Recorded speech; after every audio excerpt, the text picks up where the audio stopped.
사회학을 가르치고 있는 김종영입니다. 반갑습니다.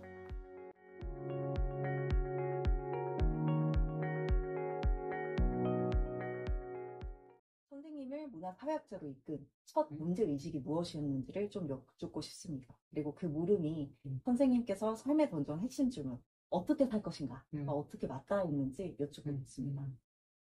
어려운 질문이네요. 20주년이라 그래서 20년 전의 문화사회학회 첫 이제 학회에서의 기억이 떠올랐어요. 그때 이제 문화사회학이 굉장히 많이 알려져 있었지만 문화사회학회가 구성된 건 굉장히 늦은 시기였습니다. 당시에 이제 김무경 선생님께서 회장을 맡으셨는데 그때 하신 말씀이 아직도 생생해요. 어떤 말씀을 하셨냐 그러면 문화사회학회라는 게 늦게 만들어졌지만 디오니소스와 같이, 그러니까 그리스 로마 신화에 나오는 테베시가 쇠퇴했을 때 마지막에 오는 신이 디오니소스다, 이런 말씀하셨어요. 그래서 문화사회학회도 그렇다는 거죠. 한국 사회학의 어떤 새로운 기운을 만들어내는 그런 이제 학회로 되었으면 좋겠다. 이런 이제 말씀이 아직도 새록새록합니다. 저로서는 개인적으로 문화사회에 관심이 많았던 게, 물론 이제 90년대, 2000년대가 이제 문화의 시대이기도 했고, 문화라는 게 우리 삶을 이끌어가는 소프트웨어 프로그램과 마찬가지죠. 그래서 이것들이 어떻게 좀 작동하는지에 대한 관심이 있었습니다. 특히 이제 제 책들이 문화자본, 글로벌 자본, 뭐 상징 자본, 이런 것들에 대한 논의였습니다. 그래서 뭐 문화사회학자 중에서 뭐 부르디에라든지 또 이런 사람들에 대해서 많이 공부하고 읽었던 기억이 있습니다. 근데 저희 첫 책은 이제 지배받는 지배자라는 책인데, 어떻게 보면 이제 부르디에의 어떤 관점을 글로벌하게 적용시킨 거라고 볼 수가 있습니다. 근데 그건 뭐 우리 모든 한국 지식인들이 처한 문제이기도 하죠. 저희 문제뿐만 아니라 그게 굉장히 중요한 문제이기도 합니다. 근데 여기에 대한 어떤 집중적인 분석이라는 건 이제까지 없었습니다. 이 책을 내는 데 있어서 문화사회학의 영향을 굉장히 많이 받았다고 볼 수가 있죠. 문화사회학 과목을 김무경 선생님께 배웠는데, 학생 때는 김무경 선생님의 강의를 잘 알아듣지 못했던 것 같아요. 아주 나중에 제가 학부 학생에서 이제 박사학위를 받고 대학에서 교수직을 수행하다가 굉장히 나중에 깨달은 게, 김무경 선생님의 수업 시간에 가르쳤던 프랑스 사회학자 질베르 듀량이라든지 미셸 마페줄리에 대해서 아주 나중에 깨닫게 되었습니다. 그래서 어떻게 보면 제가 썼던 문두스라는 소설은 질베르 듀량적인 어떤 냄새가 나죠. 그러니까 지배받는 지배자가 부르디에적이고 서울 10개 만들기가 라투르적이라면 문두스라는 작품은 질베르 듀량적이라고 볼 수가 있겠습니다. 제가 소설을 쓸 때 가장 많이 본 책이 질베르 듀량의 상상계 인략적 구조들이라는 책이었습니다. 그래서 이렇게 멋있는 책을 내가 안 읽다니, 그 수업을 가르쳤던 20년 전에 내가 비로소 그 책을 읽게 되다니 참 감회가 새로웠죠. 그러니까 어떻게 살 것인가에 대한 문제도 아마 저희 책들에 이렇게 녹아 있는 것 같습니다. 우리 암과 삶이라는 게 대부분 분리되어 있으니까, 그러면 지배받는 지배자라는 책은 암과 삶을 어떤 식으로든 연결시키려는 거였죠. 다른 어떤 논문들이나 책들은 다른 사람들도 마찬가지겠지만 뭐 논문을 위한 논문, 뭐 취직하기 위해 쓰는 논문, 이런 것들이 많죠, 사실. SSCI를 쓰기 위한 어떤 공부, 이런 걸 쭉 해왔죠, 저도. 근데 이제 소설을 쓰게 된 건 정말 어떤 삶이 좋은 삶인가 이런 궁극적인 문제에 직면하게 되었습니다. 그래서 소설이라는 것을 통해서 제가 하고 싶은 것, 또 뭐 논문을 위한 논문, 공부를 위한 공부를 뛰어넘어서 내가 정말 하고 싶은 이야기가 무엇인지에 대해서 썼던 책이기도 합니다. 근데 이제 질적 연구 방법론을 하면 사회학자들이 소설이나 영화나 시곡이나 이런 걸 쓰기도 합니다. 당시 이제 대학원 때는 제가 왜 그걸 하는지 100% 이해를 못했어요. 왜냐하면 대학원생들 같은 경우에는 쫓기잖아요.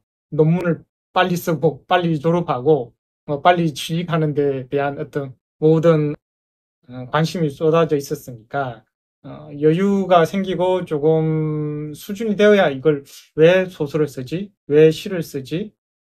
이런 질문들을 하는 것 같아요. 그래서 소설이나 시, 뭐 시곡, 영화 이런 것들은 문화사회학의 한 분야다. 우리가 논문만 쓰는 게 문화사회학이 아니다. 어, 이런 것들을 공부하면서 제 학문도 훨씬 풍요롭게 되었다고 말씀드릴 수 있겠습니다. 그 중에서 가장 애정하는 논문이나 저서가 있으실까요? 제가 이제까지 5권의 책을 썼는데요.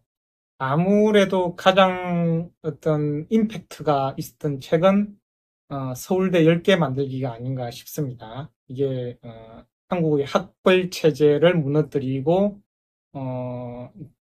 교육 지옥을 타파하기 위한 어떤 대안으로 내놓은 정책인데 이게 이제 대통령 공약이 되고 현 정부의 핵심 국정 과제가 되었습니다.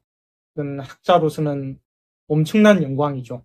어떤 사람이 책을 써서 그게 수조 원이 반영되는 국가 정책으로 된다는 건 어마어마한 거죠, 사실. 거의 뭐 불가능한 일이라고 볼 수가 있겠습니다. 제 책이 이제 지배받는 지배자였는데, 사실은 이제 제가 강연에서도 말씀드리겠지만, 지배받는 지배자랑 서울대 10개 만들기랑 연결되어 있습니다. 이 지배받는 지배자의 문제의식이 그대로 서울대 10개 만들기와 연결되어 있습니다. 그런 점에서 굉장히 저는 의미 있다고 생각을 하고요.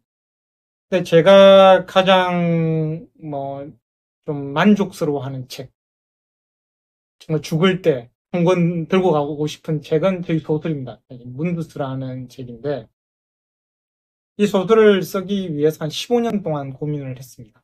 물론 다른 책들도 굉장히 오래 고민을 했습니다. 지배받는 지배자도 질적 종단 연구였기 때문에 한 15년이라는 시간이 걸렸습니다. 근데 문두스라는 책, 황우석 사태에서 이제 비롯되었는데 그때 뭐 인터뷰를 제가 한 게 있어요. 광교산에서 어떤 북파 공작원을 인터뷰한 경우가 있는데 그 쓰게 된 이유가 다른 데서도 제가 약간 말을 했지만 그분을 인터뷰하면서 왜 황파가 되셨습니까? 황우석을 지지하는 사람이 되셨습니까? 이런 이제 질문을 던졌어요. 근데 이제 그분이 자기 아들이 하나 있는데 광교산에서 아들을 강하게 키우기 위해서 겨울에 얼음찜질을 했습니다. 그 얼음찜질을 하다가 애가 열이 났는데 그걸 방치를 했어요. 병원에 바로 데려가지 않고. 그래서 척수가 끊어져서 아이가 일어나지 못하는 그런 이제 사건이 발생했습니다. 그래서 제가 이제 그분을 수원 광교산에서 아주 가을에 인터뷰를 했는데 굉장히 이런 산에서 인터뷰하기는 처음이었죠. 그래서 그분의 이야기는 굉장히 우리 논문으로는 표현할 수 없는 엄청나게 강렬한 것이었습니다. 그때 제가 왜 사회학자들이 소설이나 시나 희곡을 쓰는지를 그때 비로소 깨달았어요. 다른 언어적 표현을 해야 된다라는 걸 인터뷰를 통해서 깨달았습니다. 근데 이제 그래서 이걸 소설을 써야 되겠다 이런 마음을 먹고 한 15년 동안을 준비를 했는데 이게 소설 쓰는 건 굉장히 어려운 일입니다. 특히 이제 장편 소설을 쓴다는 건 굉장히 어려운 일이고 그래서 근데 이제 포기하지 않고 끝까지 마쳤고 제가 책을 다 쓰고 나서, 그러니까 원고를 완성하고 나서, 나는 행복합니다를 외쳤던 유일한 책인 것 같아요. 그러니까, 그만큼 성취감 있고, 뭐, 서울대 10개 만들기나 지배받는 지배자보다 엄청난, 성취감이 있었고, 음, 가능하다면, 앞으로도 좀 소설을 쓰고 싶은 마음이 있는데, 이건 잘 될지는 모르겠습니다. 왜냐하면 출판사에서 책을 내줘야 되는데, 책 내기가 힘드니까. 아마 사회학자로서 책을 낸다면 어떤 출판사든지, 출판을 해줄 겁니다. 왜냐하면 지배받는 지배자라든지 서울대 10개 만들기가 굉장히 히트를 쳤기 때문에, 어떤 출판사든지 간에 사회학적 책을 내줄 텐데, 이 소설을 내어줄 만한 또 출판사가 있을지 조금 걱정되는 게 있는데 가능하다면 소설을 계속 쓰고 싶은 마음이 있습니다. 오랜 기간 수많은 연구를 펼쳐 오셨습니다. 연구 주제를 선정하는 선생님의 노하우를 여쭙고 싶은데요. 그냥 궁금증으로서만 끝나는 게 아니라 이건 가야겠다 라는 첫 신호는 무엇일까요? 보통 우리가 아하의 순간이 있다 그러죠. 이피펀이라고 그러는데 그런 건 있습니다. 예를 들어서 반도체 지급병에 대한 제가 연구를 한 적이 있는데 이게 굉장히 접근하기 힘듭니다. 반도체 지급병, 삼성백혈병이라고 그러죠. 이것에 대해서 어떤 방식으로 접근해야 될지에 대한 어떤 사회과학자들의 노하우가 없습니다. 사실 실증 연구 방법론 아니면 참여 관찰 그리고 과학이라든지 법적 여러 가지 지식이 동원돼야 되니까 이거는 나만 할 수 있는 거겠구나 라는 생각이 듭니다. 지배받는 지배자도 마찬가지입니다. 이건 나만 풀 수 있는 문제구나. 그리고 연구라는 건 물론 직관으로만 되는 건 아닙니다. 왜냐하면 엄청난 노동이 수반되는 것이기 때문에 그걸 하기는 직관만으로는 힘듭니다. 그러니까 이건 흥미로운 연구 주제라는 건 누구나 가지고 있을 텐데 이걸 끝까지 밀어붙일 어떤 자신 있을까? 내가 이런 투자를 해야 될까? 아니면 나에게 그런 열정이 있을까? 이런 질문을 하게 됩니다. 그러니까 연구를 시작하는 건 사전에 여러 가지가 있어야 되겠죠. 흥미로운 연구들도 굉장히 많을 텐데 이게 내가 정말 풀고자 하는 질문인지 의문인지 이런 게 저에게는 중요했던 것 같습니다. 지배받는 지배자 같은 경우에는 누구도 이 문제를 다루지 않았으니까 다루어보자 이런 이제 마음이 있을 거예요. 서울대 10개 만들기에 대해서도 이건 100년의 교육 난제니까 이제까지 아무도 풀지 못한 거니까 내가 한번 풀어보겠다 라는 의지 같은 게 있겠죠. 그러니까 열정만 있다고 되는 게 아니라 연구라는 건 가장 중요한 건 강력한 의지겠죠. 논문 하나, 책 하나 쓰는 건 엄청나게 힘든 일이니까 그 열정을 밀고 나갈 수 있는 어떤 의지가 나에게 있는가 라는 게 저에게는 가장 중요한 요소 같습니다.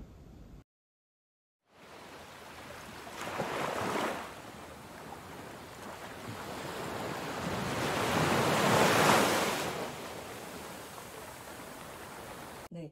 오랜 시간 선생님의 연구 흐름도 변화해 오셨습니다. 그 변화가 지난 20년 문화사회학을 전개하는 어떻게 연결, 상호작용 해왔다고 보시나요? 제 지배받는 지배자라는 책에 보면 이런 구절이 나옵니다. 공부는 사회적인 것이다. 공부는 혼자 하는 게 아니죠. 동료들과 또 학생들과 같이 하면서 일종의 듀리게임적으로 말하면 집합적 열정이라는 게 생깁니다. 그러니까 문화사회학회를 하면서 김우경 선생님이라든지 최대별 선생님, 김홍중 선생님, 신보선 선생님, 또 전상진 선생님과 같이 굉장히 훌륭한 분들이 많습니다. 최종열 선생님 같이. 그래서 이분들의 어떤 책이라든지 이야기에 굉장히 어떤 영향을 많이 받았다고 저는 볼 수 있습니다. 왜냐하면 제가 소설을 썼다고 그랬는데 김홍준 선생님이라든지 신보선 선생님은 시인이시기도 하고 최종열 선생님은 문학평론가이기도 하니까 사회학자들 중에서 이렇게 시인이기도 하고 평론가인 분들도 있구나 라는 걸 이제 그때 알았습니다. 한 20년 전부터. 그래서 그런 것들이 나도 소설을 쓸 수 있겠다. 이런 이제 생각을 하게 됐고요. 또 김우경 선생님을 또 만나면서 예전에 이제 칠백 뒤량이라든지 이런 것들을 다시 읽게 되었습니다. 뭐 찰스별 선생님 같은 경우에는 문화자본에 대해서 한국 최고의 대가시니까 그런 제가 뭐 지배받는 지배자라든지 문화사역 연구를 할 때 굉장히 많은 영향을 받았고 또 인용도 제가 많이를 했습니다. 그래서 이런 지적 자극들을 교류를 하면서 굉장히 많이 받았습니다. 그래서 이 공부는 혼자 하는 게 아니라 사회적인 것이다. 라는 말씀을 드리고 싶습니다. 2005년 당시 한국에서 문화사회학의 인식을 높인 결정적 변화 한 가지를 꼽는다면 무엇이 있을까요? 아무래도 그 선생님들의 의지 같습니다. 당시에 문화사역회라는 게 굉장히 늦게 출발을 했는데, 뭐, 김무경 선생님, 최종열 선생님, 최세별 선생님과 같은 분들의 어떤 리더십이 저는 굉장히 컸다고 생각을 합니다. 이제까지 뭐 지난 수십 년간 문화사역에 대한 관심은 있었지만 이걸 학회로 만들겠다는 건 힘든 거거든요. 그래서 그분들이 문화사회학회를 조직을 하는데 엄청난 리더십을 발휘하신 게 저는 기억에 남습니다. 음, 거의 뭐 맨 마지막에 왔으니까 문화사회학회라는 단체가. 근데 지금은 가장 융성한 곳이 되었으니까 이분들의 봉사, 희생, 열정이 없었으면 문화사회학회가 이렇게 지속되기는 전 힘들었을 거라고 생각됩니다. 그래서 어떤 일에 있어서도 뭐 학문에서도 학회에서도 리더십이라는 건 엄청 중요한 것이다. 이런 말씀을 드리고 싶습니다. 지난 20년 한국 사회에서 문화 지형을 바꾼 순풍 하나와 역풍 하나를 꼽는다면 순풍은 아무래도 K-컬처, K-팝이라든지 K-무비라든지 이런 것들이 글로벌화되고 여기에 대한 많은 관심이 사회적으로 있었던 게 순풍이 아니었나 저는 그렇게 생각을 합니다. 역풍이라고 제가 특히 이렇게 말씀드리기는 힘든 것 같은데 사회 전반적으로 너무 사회가 양극화되고 메말라진 게 뭐 역풍이 아닐까 싶습니다. 이 마페졸리나 질베르 듀량식으로 말을 하면 사회관계라는 건 굉장히 끈적끈적한 건데 이 끈적끈적한 게 거의 사라지고 굉장히 메말라 있죠. 그래서 각자 도생의 시대가 된 것, 문화적으로 어떤 면에서는 빈곤해진 것, 미디어에서는 굉장히 화려하게 됐지만 우리 일상생활에서는 너무 메말라진 게 굉장히 피부로 느껴지잖아요. 이런 점들이 역풍이 아닌가 생각됩니다. 연구자로서 최근 3년간 관점이 바뀐 대목이 있으시다면 무엇이 그 전환을 만들어냈을까요? 큰 관점의 변화라는 건 저 개인적으로는 어떤 3년의 시간 단위가 중요한 건 아닌 것 같습니다. 자기가 학문을 하면서 오랜 기간 동안 아하의 순간이 분명히 있습니다. 제가 뭐 소설을 쓰게 된 계기라든지 뭐 서울대 10개 만들기를 하게 된 계기라든지 이런 것들은 나름의 아하의 순간이 있었습니다. 그런 것들이 저한테는 큰 전환이었던 것 같아요. 근데 개인적으로 학문뿐만 아니라 인생에 대해서도 생각을 해보는데 제가 한 10여 년 전에 굉장히 잘 아는 세계적인 스카 두 분이 50대에 돌아가셨어요. 그래서 너무나 훌륭한 분들인데 어떤 건강상의 문제로 인해서 굉장히 안타까운 이제 죽음이죠. 그걸 저는 개인적으로 보면서 그것도 하나의 큰 전환이었는데 이제 죽음이라는 건 굉장히 현재에 영향을 미치죠. 여러 뭐 철학자들이라든지 죽음에 대한 어떤 이론들을 보면 내가 죽는다면 무엇을 해야 될 것인가, 어떻게 살 것인가에 대한 공적인 질문을 던지죠. 그래서 그런 계기들은 내가 하고 싶은 것, 내가 가장 가치 있는 것을 해야 되겠다. 라는 어떤 전환점을 제공해 주게 된 것 같습니다. 그래서 뭐 서울대 10개 만들기라든지 문두스라는 소설을 끝까지 쓸 수 있었던 어떤 계기가 된 것 같습니다. 공부를 위한 공부는 그만하고, 왜냐하면 50대, 60대 죽더라도 도대체 이 공부가 무슨 의미가 있나 이런 질문을 궁극적으로 던질 건 아니에요. 그죠? 그러니까 이게 도대체 왜 공부를 해? 평생 했는데 이런 전환점을 제공해 준 결정적인 계기 중에 하나가 제가 아는 해외의 석학분들이 50대에 갑자기 이제 돌아가시게 된 그런 사건들이었습니다. 그래서 조금 느리더라도 좀 하고 싶은 걸 하자. 그리고 공부를 위한 공부는 그만하자.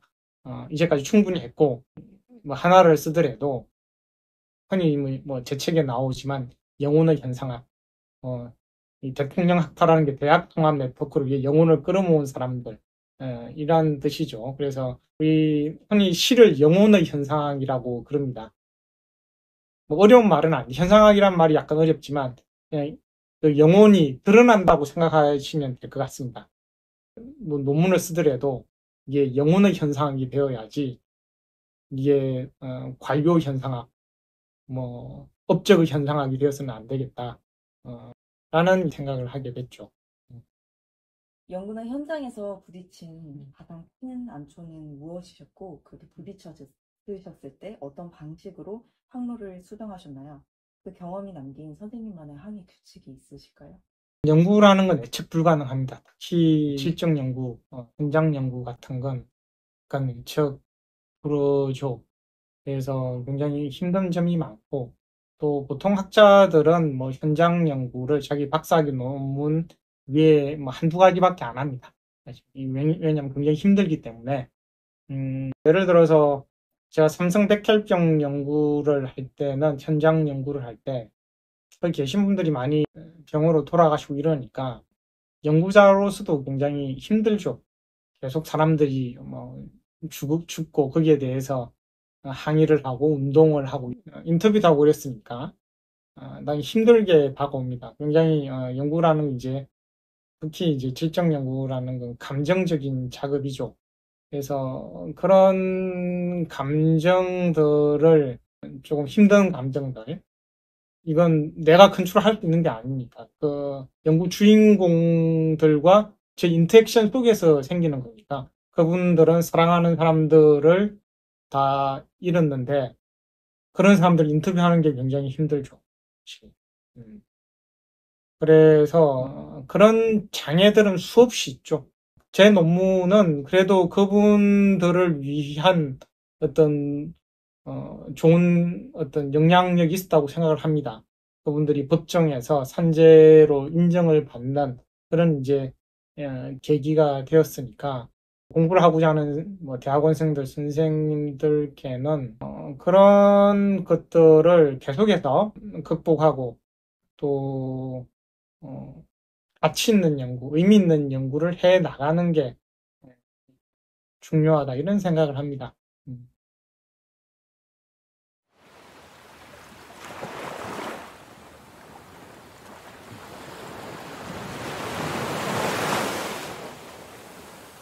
과거와 현재 그리고 미래를 잇는 어떠한 공통 변수가 있다면 무엇이라고 보십니까?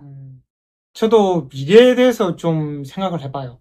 그럼 제가 2025년에서 2005년을 되돌아보면 2005년에 2025년에 일어날 일들을 전혀 예측할 수 없었습니다. 예를 들어서 뭐 AI라든지 우리 한국 문화가 이렇게 넷플릭스를 통해서 전 세계적으로 알려지고 이런 건 우리가 예측을 할 수가 없었지 않습니까?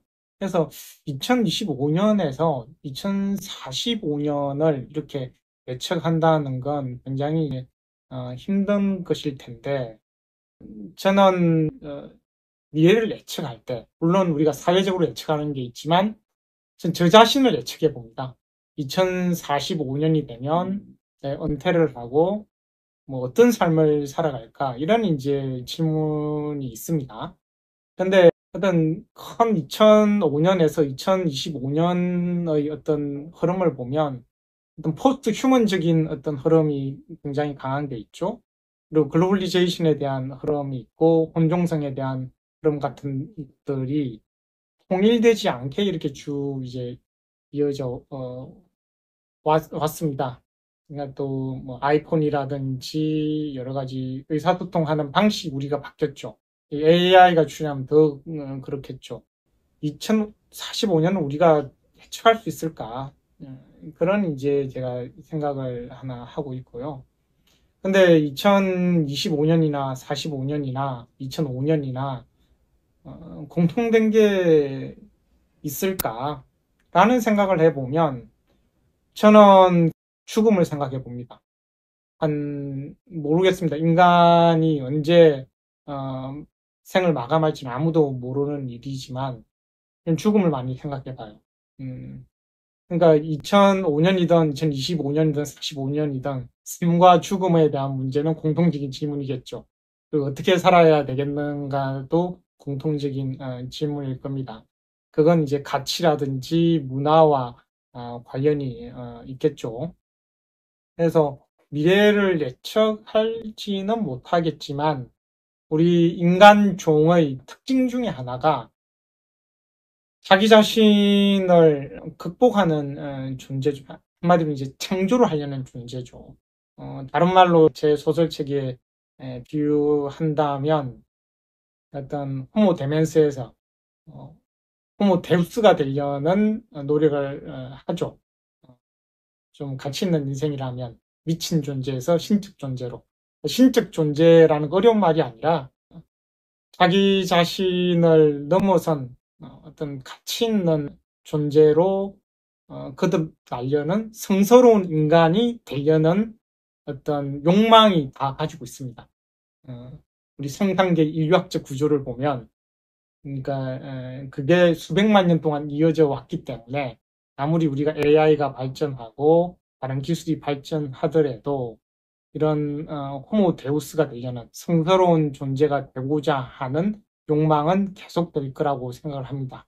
그래서 이런 것들은 뭐 예나 지금이나 굉장히 공통된 것이 아닌가라고 생각을 합니다. 그래서 제가 뭐 여러 가지 퓨처리스틱한 작품도 읽고 과학기술학을 하다 보니까 뭐 로봇, AI 이런 담론도 뭐 따라하고 있지만 그럼에도 우리 인간이 가지고 있는 종적인 특징, 호모 데멘스이기도 하지만 호모 데우스로 가고자 하는 이런 욕망, 탐구는 공통적이지 않을까라고 생각을 합니다.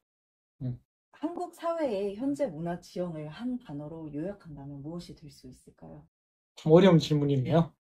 문화 지형에 대해서 제가 일상적으로 느끼는 건 참 메마르다는 어떤 느낌이 있고 마페졸리나 질베르 디랑의 영향을 제가 많이 받았으니까 이 끈끈함이라는 게 사회적 끈끈함이라는 건 뭘로도 대체할 수 없는 건데 일상생활에서는 참 메마른데 글로벌 미디어에서는 굉장히 화려하다라는 이제 생각을 하게 됩니다. 그래서 어떤 일상생활과 미디어 사이에서의 어떤 괴리가 저는 느껴집니다. 그래서 여기서 많은 혼란이 일어나는 것 같습니다. 물론 어떤 시대든지 간에 어떤 혼란이라는 건 반드시 있을 수밖에 없는데 문화사회학적으로 말한다면 이 메마름과 이 광채 사이에 어떤 긴장 관계가 있다고 생각을 합니다.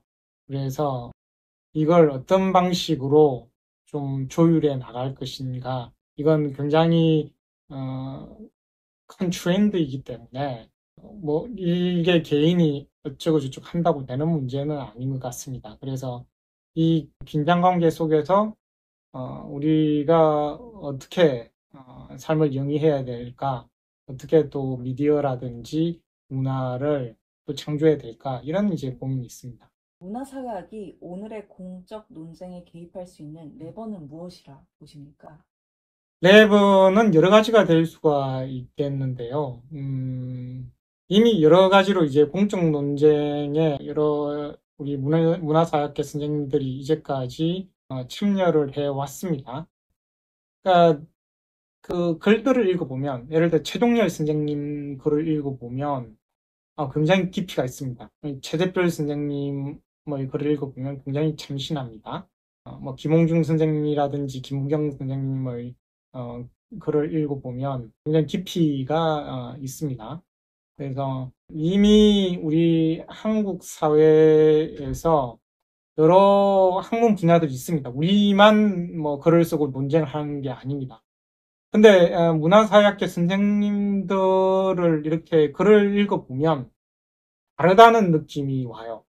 여러분들은 어떻게 생각하시는지 모르겠지만 제가 말씀드린 영혼의 현상입니다. 그게 남이 뭐라고 하든지 간에 남이 이런 논문 쓰라 저런 논문 쓰라 뭐 SSCI 쓰라 이런 것에 상관없이 자기가 쓰고 싶은 글을 써요.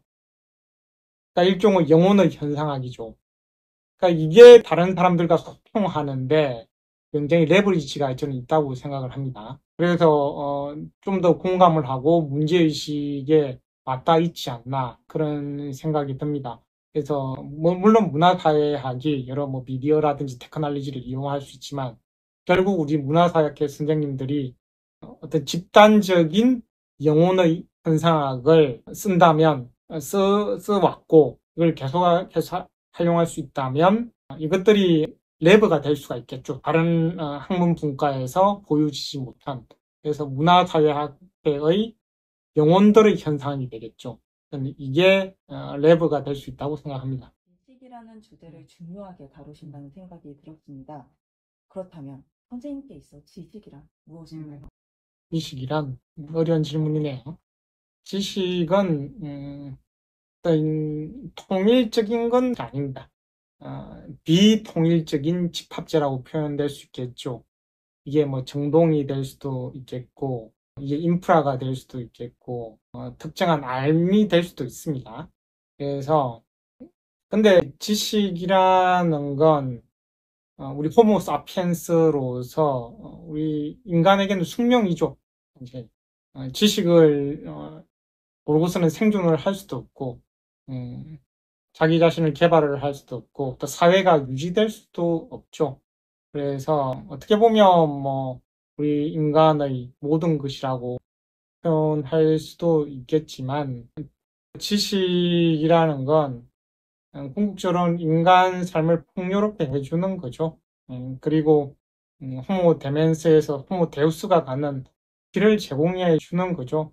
우리가 호모 데멘스는 동물적인 인간일 테고 호모 데우스는 굉장히 신적인 어떤 존재일 텐데 니체의 표현에 의하면은 인간이라는 건 신과 짐승 사이의 다리니까 제 표현으로 하자면 호모 데우스와 호모 데멘스 사이에 가랑이가 찢어지는 존재죠. 그래서 이 호모 데멘스로 추락하지 않는 여러 가지 이제 장치가 지식이라고 볼 수 있겠습니다. 이게 우리 개인뿐만 아니라 사회적으로 호모 데우스를 향한 길이니까 뒷게임적으로 말한다면은 성스러운 어떤 공간으로 만드는 것일 테니까 그래서 어떻게 보면 이건 뭐 해결과 비슷하다고 볼 수 있습니다. 이 모든 것을 알면 신적인 존재가 된다 이런 이제 말을 펼치니까 그러니까 궁극적으로 이제 지식이라는 건 신성과 연결되어 있다. 이게 정동이고 인프라이기도 하지만 궁극적으로 이게 신성과 연결되어 있다. 그렇게 생각합니다.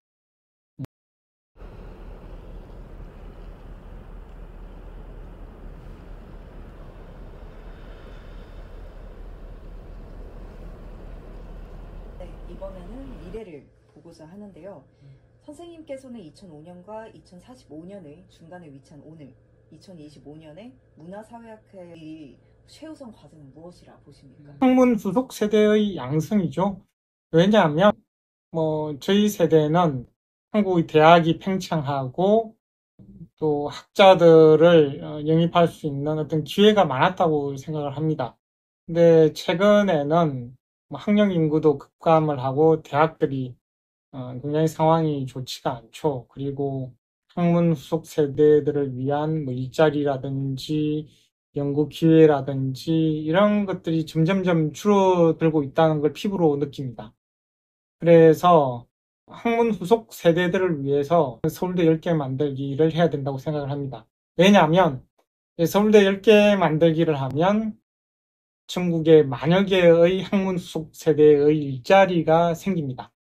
그래서 물론 이건 사회학뿐만 아니라 다른 모든 학문을 위한 것이기도 하지만 제가 주로 지방대를 방문하면서 총장님들을 좀 많이 만납니다, 요즘.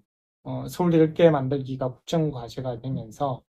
근데 이제 이분들은 대부분 공대 출신입니다.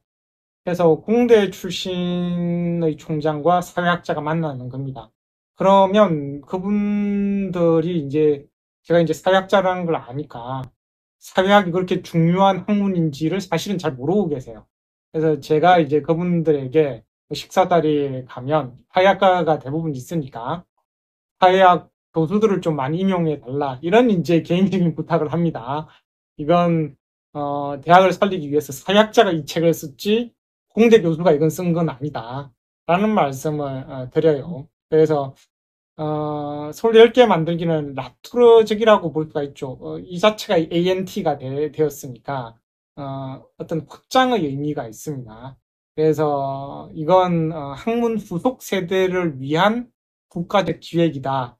이렇게 이해해 주시면 되는데 사실 이걸 잘 이해 못하죠. 일단 책을 안 읽어봤고 학문 후속 세대를 위한 프로젝트인지도 모르고 또 이 프로젝트는 대청국립대 10곳을 살려주고자 하는 거니까 다른 대학을 키워줄 것이라는 것 때문에 반대가 많아요. 적극적으로 찬성을 안 하시죠. 이건 학문 후속 세대를 위한 정책인데 거기까지 생각을 못 하세요, 사실. 그래서 문화사회학회 가 직면한 가장 큰 문제도 중요한 문제도 학문 후속 세대 양성이다. 학문 후속 세대를 기를 수 있는 방안들을 적극적으로 좀 고민하면 좋겠고 그중에 최고의 정책 중에 하나가 서울대 10개 만들기죠. 근데 책을 안 읽으니까 사람들이 이 정책을 가진 함의 자체를 모르니까 많은 오해가 있는 것 같습니다. 그래서 이건 뭐 10개 대학만을 위한 게 아니다. 전체 우리 한국 대학 학문 후속 세대를 위한 것이니까 많은 관심 가져주시고 지지해 주시면 감사하겠습니다. 후배 연구자들에게 혹시 전하고 싶은 말이 있으시다면 무엇일까요? 학문이라는 건 참 힘든 길입니다. 제가 이렇게 수십 년 동안 해봐도 참 힘든 길이구나. 그리고 많이 선택하는 길도 아니고 또 가장 중요한 건 그 자체를 좋아해야 되겠죠. 학문에 대한 사랑이겠죠. 뭐 사회학에 대한 사랑 이렇게 이제 표현할 수가 있을 텐데 뭐 사랑도 테스트를 많이 받죠. 사랑도 잘 하려면 돈도 있어야 되고 직업도 있어야 되고 여러 가지 사랑을 지속하기가 사실 힘든 것 같습니다. 어떤 물질적인 기반이 필요한 것 같습니다. 그래서 동료들이 중요한 것 같습니다. 저는 항상 동료들이 중요하고 같은 걸 모든 사람들이 이해해 주는 건 아니니까. 그리고 뭐 우리가 베버의 직업으로서의 학문이라는 책을 읽어보면 보통 일반 사람들은 이해하지 못하죠. 베버가 이제 그런 말을 하죠. 일반 사람들은 이해하지 못하는 저 기이한 도치, 저 기이한 열정 이렇게 표현을 합니다. 그러니까 일반 사람들은 저 학문의 도치라는 걸 자기가 체험해보지 못했고 또 느껴보지를 못했으니까 이걸 하기가 힘들죠, 사실. 그래서 그 학문을 할 수 있는 뭐 사랑, 공동체, 또 지속적인 의지 이런 것들이 중요한 것 같습니다. 근데 길은 가봐야 아는 거니까 이게 근데 저는 어떤 길을 가더라도 저는 좋다고 생각을 합니다. 꼭 뭐 박사가 못 되고 뭐 교수가 못 돼도 그 학문을 한다는 것 자체가 굉장히 삶을 풍부하게 하는 거니까 너무 물론 이제 실제적으로는 목적 의식이 있어야 되지만 제가 수십 년 전에 읽었던 강의 시간에 들었던 미셸 마페졸리라든지 질베르 듀랑이라는 사람의 책이 제게는 지난 10년간 가장 강렬하게 다가왔던 책 중에 하나거든요. 그리고 저를 다른 길로 이끌었기 때문에 그래서 이게 공부라는 건 계속 어떤 우리가 둘레지식으로 말하면 애블레 주체로서 남아있는 거지, 이게 한번 있다가 없어지는 건 아니거든요. 그래서 그런 것들이 꼭 특정한 목적의식, 도구적인 어떤 목적이라기보다는 그 자체로 힘들겠지만 즐기고 또 사랑하는 게 중요하다고 생각합니다. 돌이켜 생각해 보셨을 때 학자로서 가장 아름다웠던 눈부신 시기는 언제셨을까요? 더불어 앞으로 또 어떤 눈부신 꿈을 가지고 계실까요? 저는 개인적으로 학자로서 가장 눈부신 순간은 제가 소설을 완성했을 때라고 생각합니다. 정말 영혼의 현상을 썼구나, 여기서.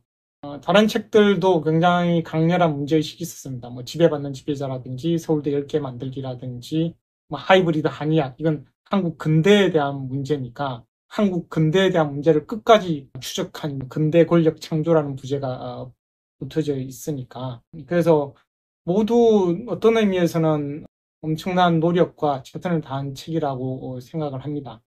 근데 비유적으로 말씀드린다면 여기서 문두스라는 소설에서 활용점정을 찍은 것 같습니다. 그 책을 완성했을 때 뭐 어떤 평가도 필요 없이 평가를 넘어서자. 이건 우리는 평생 평가를 받을 수밖에 없으니까. 뭐 논문부터 시작해서 책들이 굉장히 평가를 받아야만 되는 거니까. 이제까지 4권의 책들도 좋은 평가를 사실 받았습니다. 여러 가지 상도 받고 그랬지만, 근데 문두수라는 책은 어떤 상도 못 받았습니다. 많이 팔리지도 못했어요. 근데 저는 최고로 잘 썼다고 생각을 합니다. 그래서 학자로서 저는 누가 인정을 안 해주더라도 이 책을 쓴 게 정말 꿈을 이루었구나, 그런 이제 생각을 하게 되고, 그게 한순간만 꼽으라면 가장 행복하고 영광스러운 순간이 아닌가 생각이 됩니다. 앞으로는 뭐 누구도 예측할 수가 없지만 저는 제가 가지고 있는 문제의식을 좀 소설이라든지 이런 걸 조금 쓰고 싶은 마음이 있습니다. 그래서 제목은 몇 개 정해둔 게 있는데, 개인적으로 토마스 만의 마의산이라는 책에 저는 소설에 굉장히 큰 영감을 받았습니다. 스위스 다보스에서 일어나는 일인데, 토마스 만은 소설은 죽음이다 이런 말을 하죠. 거기서 이제 마의산, 스위스의 산골짜기에서 삶과 죽음을 생각하는 한스 카스트로프라는 청년에 대한 얘기인데, 여기에 굉장히 큰 감명도 받고 제가 스위스 다보스를 직접 가봤습니다. 마의산과 같은 책을 한번 쓰면 좋겠다. 가제는 정해놨는데 하얀 산인데 모르겠습니다. 쓸 수 있을지 저는 잘 모르겠어요. 그래서 이게 그런 이제 생각을 하나 가지고 있고, 또 이것도 정해지지는 않았습니다만 아무래도 사회학자다 보니까 막스 베버 드류게임에 대한 어떤 책들은 많이 나와 있는데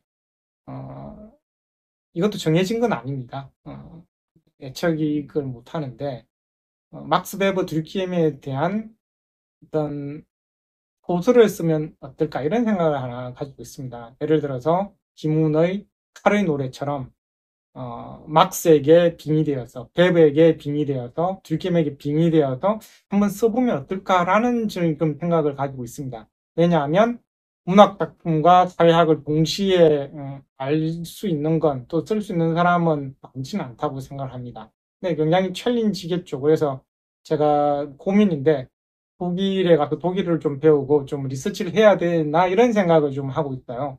근데 어떤 것도 정해진 건 아니지만 저는 할 수만 있다면 조금 소설을 몇 권 쓰고 싶고, 그리고 지금 가장 큰 이슈 중에 하나가 뭐 국가적 난제, 교육지옥을 해체하기 위한 어떤 방편 중에 하나가 서울대 10개 만들기니까 서울대 10개 만들기의 2탄, 3탄을 좀 쓰고 싶은 마음은 있긴 있습니다.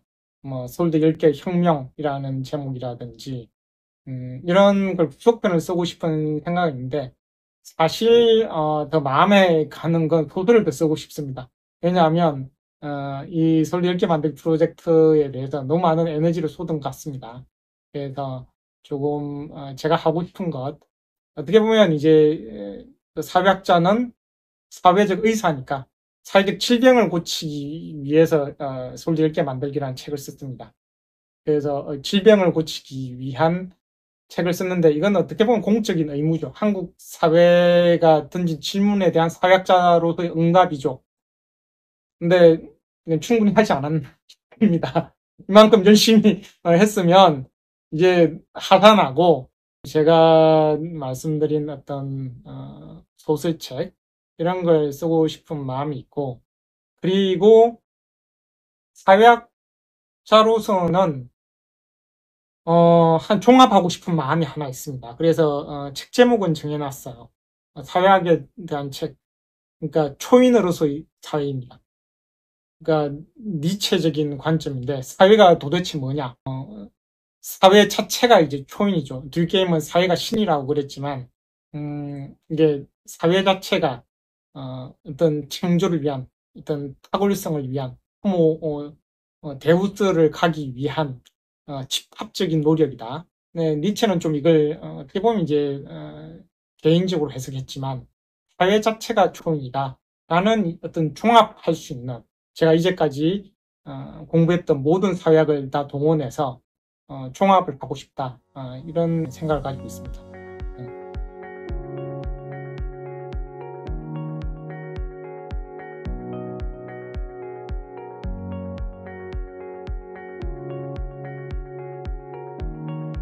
드리는 저의 마음입니다. 고맙습니다.